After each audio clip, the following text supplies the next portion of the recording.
Boa noite, irmãos, graça e paz. Estamos aqui mais uma vez nessa quinta-feira para estarmos estudando a palavra do Senhor. Quinta-feira é dia de estudo bíblico, estudo da palavra de Deus. Nós estamos estudando a Cristologia e hoje nós vamos continuar o nosso estudo da Cristologia, que é o estudo sobre a pessoa e a obra de Jesus Cristo, nosso Senhor e o nosso Salvador. O tema de hoje que nós vamos estudar é os ofícios de Cristo. Os ofícios de Cristo. Então nós vamos dar uma olhadinha nesse tema hoje, ok?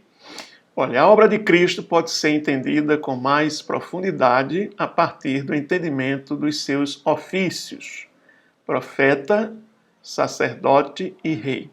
Estes títulos são baseados nas figuras do rei, profeta e sacerdote do Antigo Testamento. Então, observando a obra de Cristo a partir desses ofícios, profeta, sacerdote e rei, nós podemos ter uma profundidade maior e um entendimento melhor a respeito da obra de Cristo. É por isso que nós vamos fazer o estudo de hoje, bastante simples, sobre a obra de Cristo no sentido dos ofícios, profeta, sacerdote e rei, tendo como figuras o rei, o profeta e os sacerdotes do Antigo Testamento. Ok, queridos?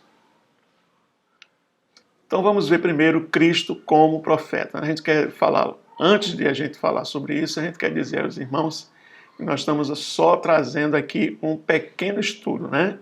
Não é um estudo exaustivo sobre os ofícios de Cristo, mas um estudo assim como que panorâmico a respeito dos ofícios de Cristo, tá certo? A gente vai só estar dando uma pequena observada para a gente ter uma visão geral desses ofícios de Cristo. Então, primeiro ofício, Cristo como profeta.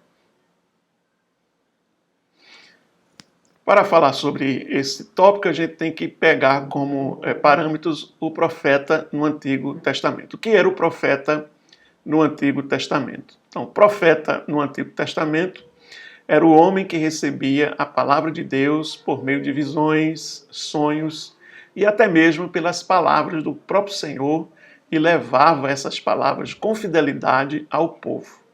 Era uma espécie de mediador entre Deus e os homens, né? Deus falava com o povo através dos profetas ou do profeta. Nós temos aí alguns textos, Deuteronômio 18, 17 a 19, Isaías 6, versículo 1 a 9, mas nós vamos nos basear em poucos textos, né? Porque tem vários textos, senão o estudo fica muito corrido. Muito extenso. Vamos dar uma olhadinha aqui, ok? Deuteronômio 18 a 19 diz assim: farei com que se levante do meio de seus irmãos um profeta. Isso é Deus falando a Moisés. Farei com que se levante do meio de seus irmãos um profeta semelhante a você, em cuja boca porei as minhas palavras, e ele lhes falará tudo o que eu lhes ordenar. De todo aquele que não ouvir as minhas palavras, que ele falar em meu nome, disto lhe pedirei contas. Então aqui nós temos, aqui bem sintético, né, o ofício do profeta. Era aquele em cuja boca Deus colocava as suas palavras e ele falava ao povo, né? De todo aquele que não ouvir as minhas palavras, que ele falar em meu nome, ou seja, o profeta não falava de si, mas falava em nome do Senhor, né? Então nós temos aí esse texto de Deuteronômio 18 a 19, que ilustra bem qual era o ministério dos profetas no Antigo Testamento. O texto lá que a gente colocou, Isaías 6:1, é Isaías 66:1, né, irmãos? A gente dá uma olhada aqui nesse texto, Isaías 66:1, né? A gente no início estava lá, Isaías 6:1 a 9, mas não é aquele texto, é Isaías 61, verso 1 a 9, mas a gente só vai ler o verso 1, que já traz uma abordagem muito interessante para a gente entender o que é um profeta. Diz aqui o texto de Isaías 61, 1. O Espírito do Senhor está sobre mim, porque o Senhor me ungiu para pregar boas novas aos pobres, enviou-me a curar os quebrantados de coração, a proclamar libertação aos cativos e a pôr em liberdade os algemados. Então aqui a gente tem também uma visão do ministério profético, daquele pessoa que era ungida por Deus para fazer o quê? Pregar, anunciar as boas novas, ou seja, a palavra de Deus para as pessoas. Ok, queridos? Então vamos seguir, a gente já identifica aí qual é a função do profeta no Antigo Testamento. Os profetas do Antigo Testamento eram um tipo do grande profeta que viria, Jesus. Então todo o Antigo Testamento, né, são símbolos, são sombras, são metáforas, são tipos que apontam para o Messias, que apontam para Jesus, o nosso Senhor e Salvador. Então todos os ministérios dos profetas do Antigo Testamento eram um tipo do grande profeta que viria, profeta Jesus Cristo. O profeta no Novo Testamento. Vamos dar uma olhada agora como é que era a questão do profeta no tempo do Novo Testamento. Bem, o profeta no Novo Testamento, a semelhança do profeta do Velho Testamento, né, é alguém que profere a palavra de Deus aos homens. É alguém que está a serviço de Deus, é aquele que tem a mensagem de Deus recebida por revelação. Então, estas figuras, tanto do Antigo quanto do Novo Testamento, têm a função de revelar, por meio da profecia, ou seja, da pregação da palavra, né, a vontade de Deus ao povo por meio da pregação. Então, tanto no Antigo Testamento como no Novo Testamento, o profeta é aquele que é porta-voz da palavra de Deus e que manifesta, através da pregação, esta palavra de Deus no que seria a vontade de Deus para as pessoas. Então, há muita semelhança aí no conceito do profeta no Antigo Testamento como no Novo Testamento. Se bem que na igreja cristã vai se desenvolver aquilo que nós chamamos de dons de profecia, que também estão ligados a esse mesmo fator do Velho Testamento. Alguém que recebe de Deus esse dom de trazer uma palavra que edifique as pessoas. Dom de profecia é o profeta no Novo Testamento. Ok? Prosseguindo, a obra de Cristo como profeta. Vamos ver como é que Cristo desenvolveu a sua obra como profeta. Então, nós temos aí Cristo nessa sua obra de profeta. Ele é tanto um profeta quanto a própria profecia, pois o Antigo Testamento profetizava apontando para a sua pessoa e para a sua obra. Então aqui a gente tem uma coisa interessante, né? Cristo, ele não é só o profeta, mas ele também é a própria profecia, porque o Antigo Testamento, os profetas apontavam para a sua pessoa e para a sua obra. Um exemplo é o texto de Isaías 53, a gente não vai ler, que é um texto grande, na qual o profeta Isaías descreve todo o sofrimento, né, toda a angústia que o Messias, o Senhor Jesus, sofreria para remir a humanidade dos seus pecados. Né? Pelas suas pisaduras fomos sarados, ele levou sobre si as nossas dores, nossas enfermidades. Então Cristo é, ao mesmo tempo, profeta e a própria profecia. Outra coisa interessante é que Cristo, ele tanto pregava a palavra de Deus, quanto ele era a própria pregação da palavra, ou seja, a palavra eterna de Deus se fez carne. Então Cristo, ele pregava a palavra de Deus e ele era a própria palavra, né?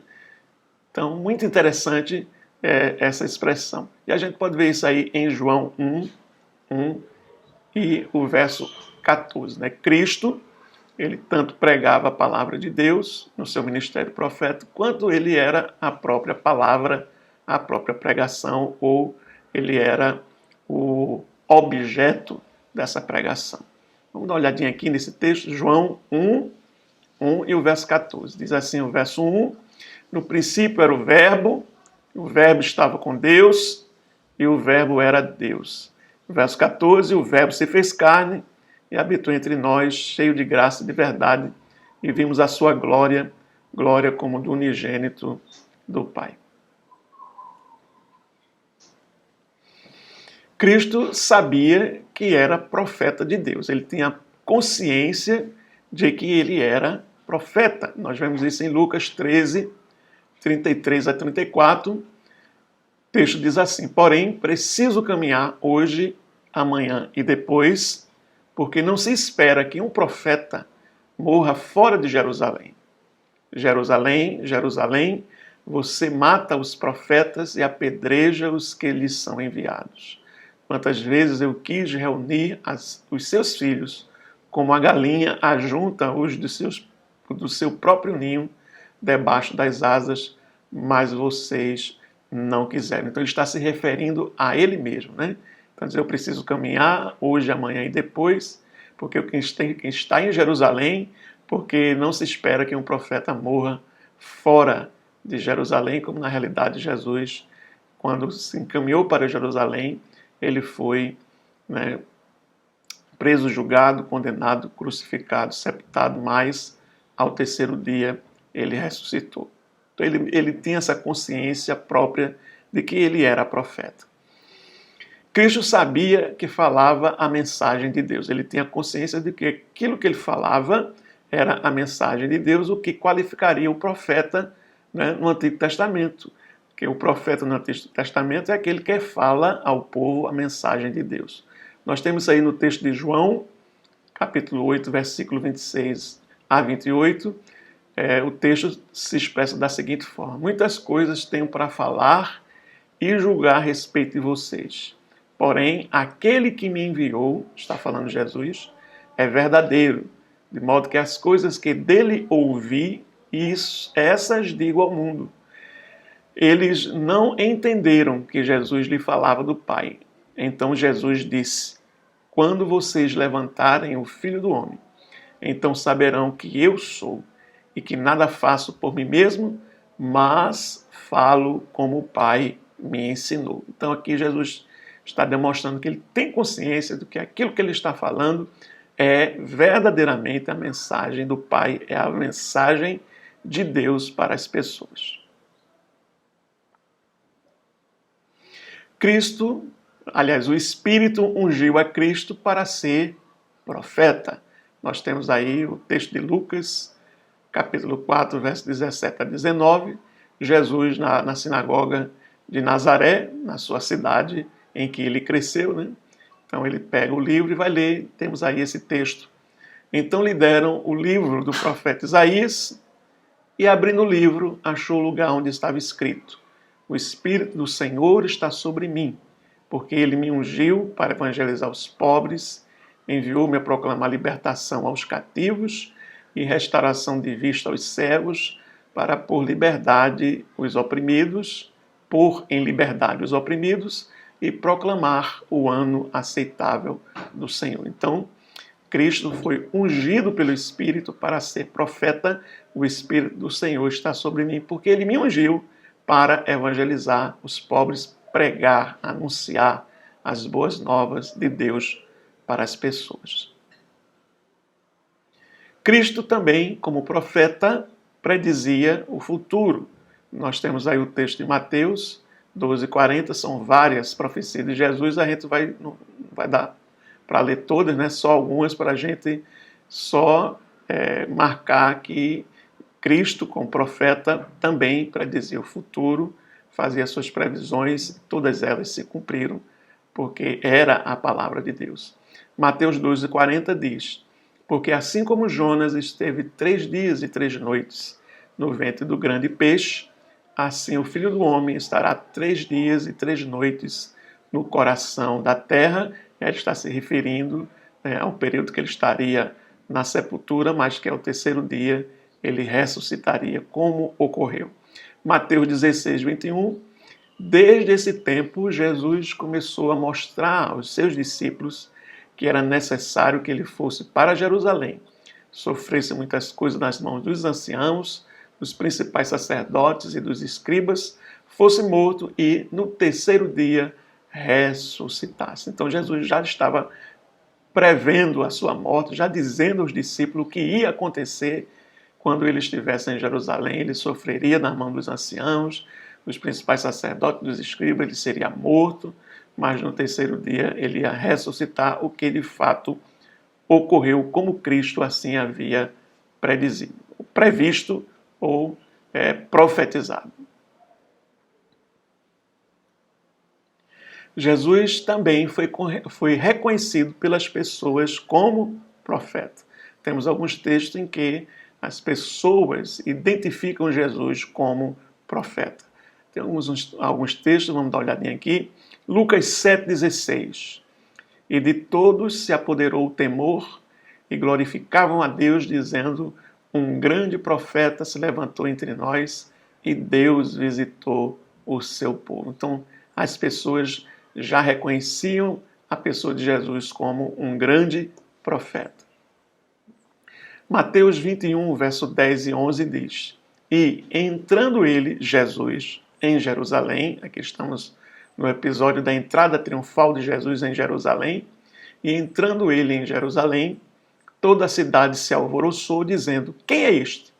E a multidão dizia: este é Jesus, o profeta de Nazaré da Galileia. Mais uma vez, a multidão identificando Jesus como profeta.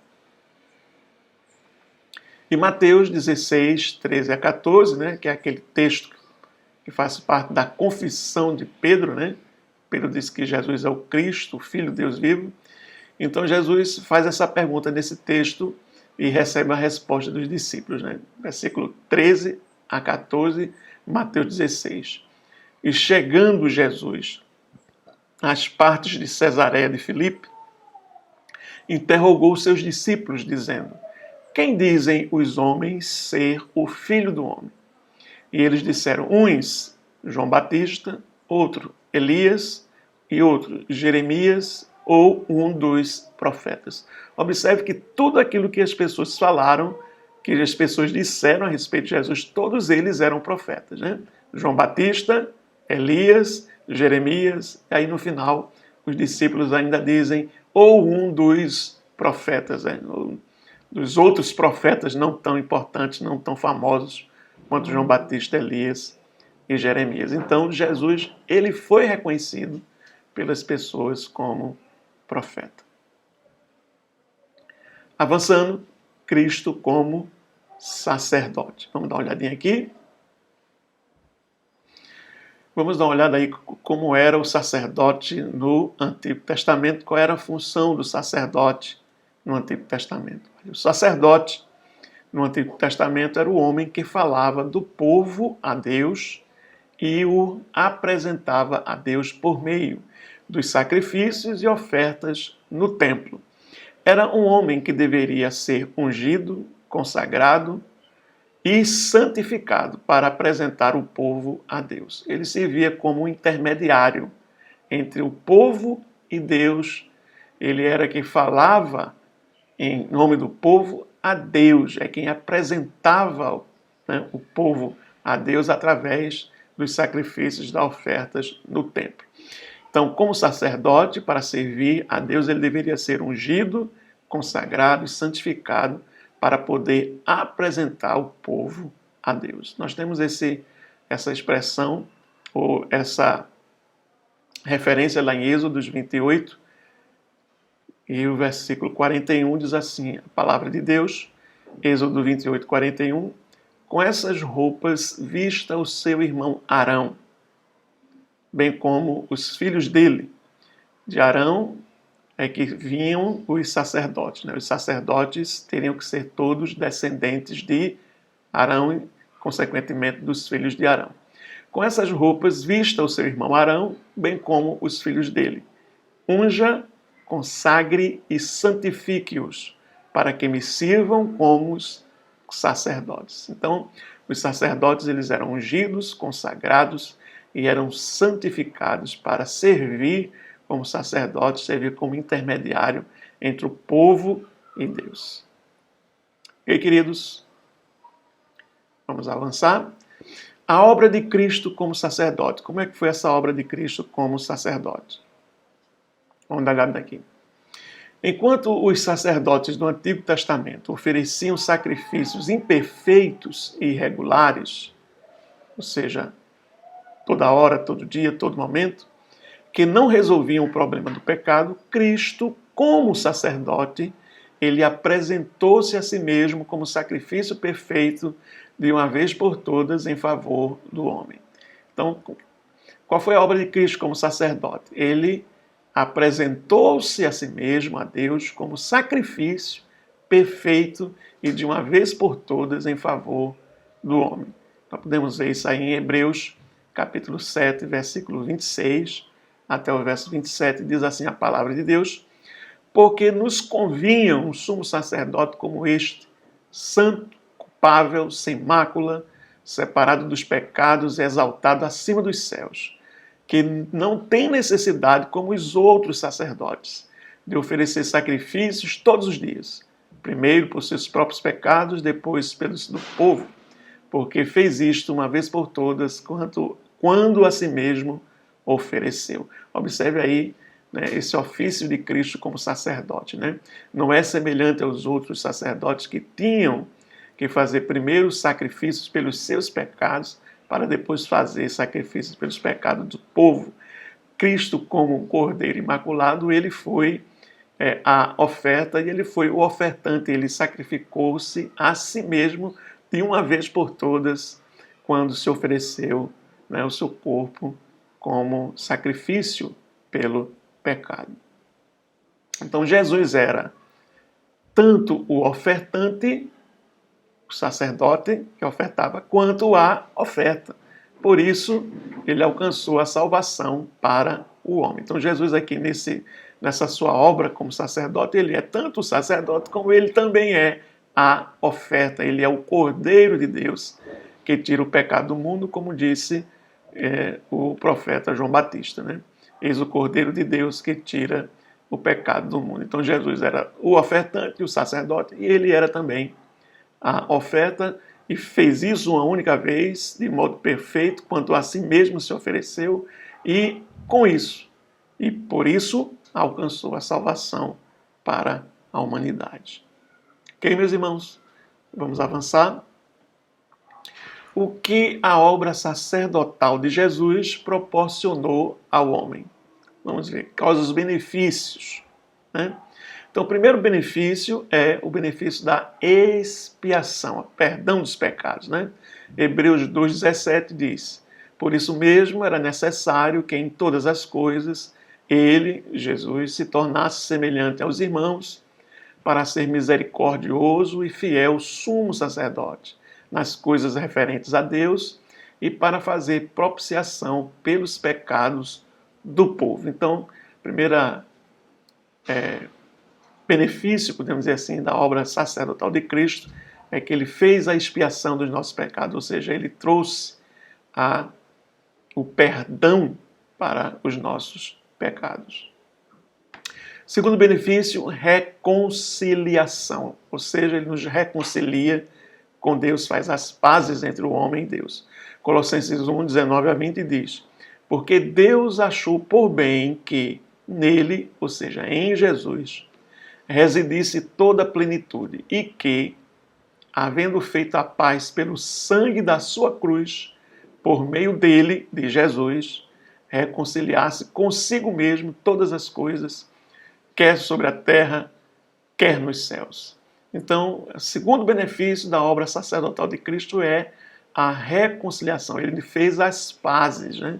Ele nos fez as pazes com Deus.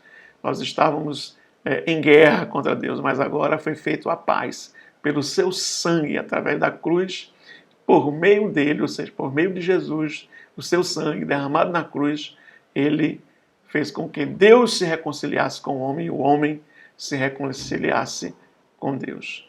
Quer sobre a terra, quer sobre o céu, diz aqui o texto. Terceiro benefício da obra sacerdotal de Cristo, intercessão. Então nós temos expiação, reconciliação, intercessão. Hebreus, capítulo 7, versículo 24 a 25 diz: Jesus, no entanto, porque continua para sempre, tem o seu sacerdócio imutável.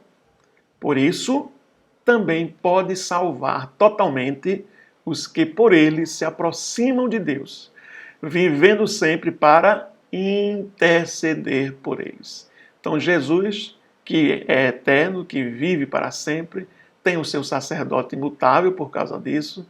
Por isso, ele pode salvar totalmente os que se aproximam de Deus por ele, porque ele vive para sempre e vive sempre para interceder por cada um de nós. Então, o que é que nós temos aí como benefícios que a obra sacerdotal de Jesus trouxe para nós? A expiação, o perdão, a reconciliação e a intercessão dele por cada um de nós. Amém? Continuando, a gente vai fazer uma pequena observação com relação a Jesus como sacerdote, né? Porque de acordo com a lei judaica, só podia ser sacerdote quem? Os da tribo de Levi, e nem todos da tribo de Levi, somente os descendentes de Arão. E a gente sabe que Jesus não veio da tribo de Levi, Jesus veio da tribo de Judá. Então, como é que ele pode ser sacerdote? É aí que entra a famosa e misteriosa ordem de Melquisedeque. Então, só para a gente ter uma pequena observação o que é esta ordem de Melquisedeque. Olha aí, Jesus foi sacerdote não de acordo com a ordem levítica, mas de acordo com a ordem de Melquisedeque. Então, temos aí o texto de Hebreus, capítulo 5, verso 10. E Deus o nomeou, falando a respeito de Jesus, sumo sacerdote segundo a ordem de Melquisedeque. Isto quer dizer, irmãos, que o sacerdócio de Jesus, ele é superior ao sacerdote levítico, porque o sacerdócio de Melquisedeque, ou a ordem sacerdotal de Melquisedeque, já existia antes de ser introduzido o sacerdócio levítico. Vamos dar uma olhadinha aqui em Hebreus, capítulo 7, versículo 20 a 24. E isto não se deu sem juramento, diz o texto, porque os outros sacerdotes são feitos sacerdotes sem juramento, mas este, Jesus, foi feito sacerdote com juramento, por aquele que lhe disse: o Senhor jurou, Deus, e não se arrependerá. Você, Jesus, é sacerdote para sempre. Por isso mesmo, Jesus se tornou fiador de superior aliança. Ora, os outros são feitos sacerdotes em maior número, porque a morte os impede de continuar.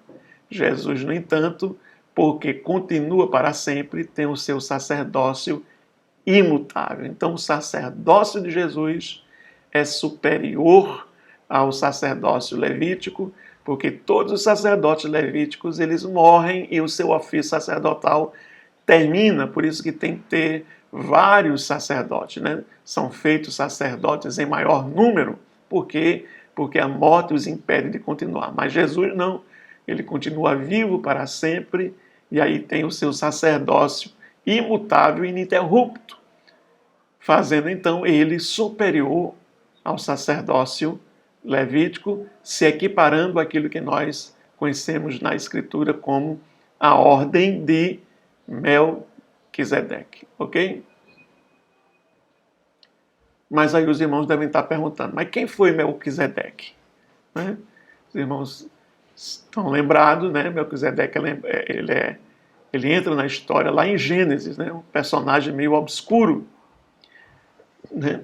Melquisedeque era um rei e sacerdote de Deus, olha ali, sacerdote de Deus, no tempo de Abraão, olha aí, no tempo de Abraão. Então, o sacerdócio levítico só vai ser instituído depois do Êxodo, quando o povo sai do Egito e aí se institui os sacerdócios dos levitas. Mas esse já era sacerdote de Deus, diz o texto, já no tempo de Abraão, ou seja, centenas de anos antes de ser estabelecido o sacerdócio levítico. Ele, Melquisedeque, que é um título, né? A palavra Melquisedeque quer dizer rei de justiça, ele abençoou Abraão e recebeu o dízimo dele. A palavra Melquisedeque significa rei de justiça. Isso aí a gente vê lá em Gênesis 14, verso 18, que diz assim: E Melquisedeque, rei de Salém, e os estudiosos dizem que é Jerusalém, trouxe pão e vinho. Ele era sacerdote do Deus Altíssimo. Né? E aí é nessa figura, ou é a essa figura, que Abraão, então, reconhece como sacerdote de Deus e dá a ele o dízimo de tudo que ele tinha conquistado naquela empreitada, quando ele foi salvar Ló, daqueles reis que saquearam a cidade de Sodoma. Então, esse personagem, né, é assim, tanto quanto obscuro, tanto quanto enigmático. Né? O que nós destacamos da história de Melquisedeque, que está nas Escrituras, é a ausência de menções a seus antepassados. Hebreus 7,3 diz: sem pai, sem mãe, sem genealogia, não tendo princípio de dias, nem fim, mas sendo feito semelhante, olha aí, ao Filho de Deus, permanece sacerdote para sempre. É o que se diz a respeito de Melquisedeque. Então, como ele diz aqui que ele é semelhante ao Filho e ele permanece sacerdote para sempre, é nesta ordem, ou é dessa ordem, que Jesus, então, tem e exerce o seu sacerdócio, a ordem de Melquisedeque.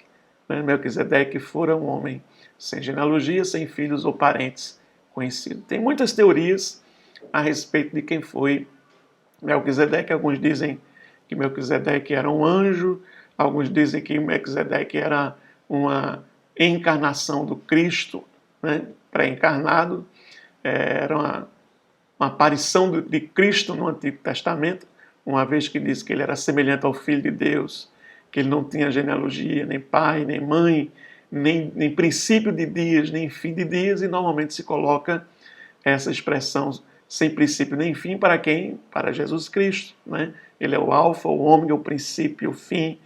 Então, alguns dizem que era uma aparição de Cristo, né, no Antigo Testamento. O que nós temos aqui é que era uma pessoa que não se tem informação a respeito dele, a não ser essas que nós estamos colocando para os irmãos, onde não tem, não se menciona, né, genealogia, nem pai, nem mãe, nem filhos, nem tendo princípio, nem fim de dias, sendo feito semelhante ao Filho, permanece sacerdote para sempre. Então é dessa ordem, diferente da ordem de Levi, que Jesus tem a sua autenticação como sacerdote para sempre, porque foi o próprio Deus que jurou: és sacerdote para sempre, de acordo com a ordem de Melquisedeque. Ok? Último ofício de Cristo, Cristo como rei. Então, vamos dar uma olhadinha aqui, né? O rei no Antigo Testamento. O parâmetro sempre é o Antigo Testamento, porque esses ofícios eram lá do Antigo Testamento. Então, o rei no Antigo Testamento era uma figura que governava seu povo em uma estrutura física e política. Né? Era uma figura que governava, né, dirigia o povo em uma estrutura física, né, uma fronteira física, um país físico, e política. Isso era o rei no Antigo Testamento. Haviam vários reis, inclusive Israel também adotou essa forma de governo, né, a monarquia, quando eles exigiram, né, de Samuel que lhes consagrassem, né, ungissem um rei, o que Deus permite, e então Samuel unge o primeiro rei de Israel, que é a figura de Saul, e a gente viu que o seu reinado, né, não foi muito assim, não foi um reinado muito bom, teve muitos problemas, aí foi substituído, né, foi abandonado por Deus e foi substituído pelo governo de um novo rei, o rei Davi. Ok? Características do reino de Jesus. Será que é igual ao dos reis do Antigo Testamento, que era dentro de uma estrutura física, né, e política? Vamos dar uma olhadinha. O que é que a Bíblia fala sobre a característica do reino de Cristo? Primeiro é que é um reino espiritual, então não é um reino físico, é um reino espiritual. Então não é nem físico nem político, né? Ele diz aqui, o reino do qual Cristo é rei é conhecido como reino dos céus e reino de Deus. Então a gente tem na Bíblia, nos evangelhos, né, ora se referindo ao reino de Cristo como reino dos céus, ora se referindo como reino de Deus, mostrando aí o seu caráter espiritual. Então quando está falando que Cristo, que reino dos céus, reino de Deus, então está trazendo para esse reino um caráter espiritual e não físico e político, ok? Nós temos algum texto como Mateus 13:11 e João 18:36 e diz assim a palavra de Deus. Mateus 13:11. Ao que Jesus respondeu, falando para os discípulos, porque a vocês é dado conhecer os mistérios do reino dos céus, mas aqueles, as outras pessoas, não eram discípulos, isto não é concedido. E João 18:36 diz, Jesus respondeu, respondendo aí, é a grande resposta de Jesus para quem? Nada mais, nada menos Pilatos, né? Quando Pilatos questiona Jesus, você é rei? Você é rei? Estão lhe acusando de você ser rei. Jesus então respondeu, o meu reino não é deste mundo. Então, é um reino espiritual, não é deste mundo, então não é um reino material, é um reino espiritual. Se o meu reino fosse deste mundo, os meus ministros se empenhariam por mim para que eu não fosse entregue aos judeus. Mas agora o meu reino não é daqui. Então, a primeira coisa que a gente observa é que esse reino de Cristo, da qual ele é rei, é um reino espiritual. Esse reino também é um reino eterno. Vamos dar uma olhadinha aqui. Cristo não é o rei de um reino político e passageiro, como foram os reis do Antigo Testamento, né? Mas de um reino que não é deste mundo. Como a gente viu aí, João 18:36, parte A diz, né? É um reino eterno. Lucas 1:31 a 33. Vamos dar uma olhadinha nesses versículos, né? Esse versículo a gente já leu, a gente vai pegar só a primeira parte, né? João 18:36, a parte A do versículo diz, Jesus respondeu, o meu reino não é deste mundo. E Lucas 1:31 a 33 é a fala do anjo Gabriel a Maria, anunciando o nascimento de Jesus. Então ele diz, você ficará grávida e dará à luz um filho, a quem chamará pelo nome de Jesus. Este será grande e será chamado Filho do Altíssimo. Deus, o Senhor, lhe dará o trono de Davi. Trono aí, governo, né? Seu pai. Ele reinará para sempre sobre a casa de Jacó e o seu reino não terá fim. Então o reino de Cristo é um reino eterno. Ele não tem fim, ele está reinando para sempre nesse trono de Davi. Lógico que não é um reino físico, né? Mas um reino espiritual e eterno. Diz aí o texto do anjo, né? Gabriel, ele reinará para sempre sobre a casa de Jacó. Vamos falar que casa de Jacó, se referindo a Israel, né? O povo de Deus. E o seu reinado não terá fim. Então, é um reino eterno esse reino de Cristo, né? É um reino espiritual, é um reino eterno que não terá fim. Reino esse que foi visto na visão de Daniel, né, do profeta Daniel. Vamos dar uma olhadinha aqui. Terceira característica desse reino é um reino presente e futuro. Quase como se fosse uma contradição, né? O reino é presente, mas ele ainda também é futuro. É como se fosse aí essa contradição desse reino, né? Como se fosse aí um contraste. Reino é presente, mas também é futuro. Vamos dar uma olhadinha aqui. Olha, o reino de Cristo é um reino que está presente espiritualmente entre os homens. Olha aí, isso é importante, por isso que está marcado ali, presente espiritualmente entre os homens, de acordo com Mateus 12, 28, mas também é futuro, no sentido de que os homens farão parte nele na eternidade. Então, se referindo já à eternidade, Mateus capítulo 7, versículo 21. Então, ele é presente espiritualmente, mas ele vai ser também futuro, porque na eternidade os homens farão parte desse reino, nesse ambiente que nós chamamos de eternidade. Mateus 7, versículo 21. Veja o que é que diz a palavra de Deus. Mateus 12, 28.